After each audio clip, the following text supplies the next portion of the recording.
Rural police હદમાં આવતા Metoda police station વિસ્તારના વડવાજડી ગામમાં 1.5 મહિના પહેલા ઘરફોડ ચોરીનો બનાવ બન્યો હતો। ચોર ટોળકીએ રોકડ રૂપિયા, સોનાના દાગીના, મોબાઈલ ફોન અને 2 મોટરસાયકલની ચોરી કરી હોવાનું સામે આવ્યું હતું। પોલીસ આ કેસની તપાસ કરી રહી હતી। દરમિયાન ચોરીમાં ગયેલા મોબાઈલ ફોન એક્ટિવ થયો હતો, જેના આધારે પોલીસે તપાસ શરૂ કરી હતી।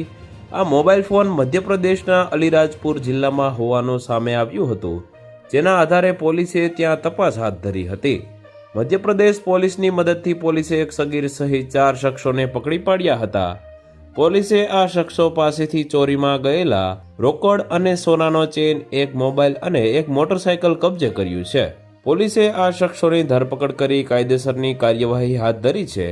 પોલીસના કહેવા પ્રમાણે પકડાયેલા શખ્સો પૈકી જોરુ મોરબીના ટંકારામાં રહેતો હતો અને ખેતરમાં ભાગિયા તરીકે કામ કરતો હતો। તો વધુ માહિતી મેળવવા માટે ચેનલ સાથે જોડાયેલા રહો। વિડીયો પસંદ આવે તો લાઈક કરી દેજો। ચેનલમાં નવા છો તો સબસ્ક્રાઇબ કરી દેજો।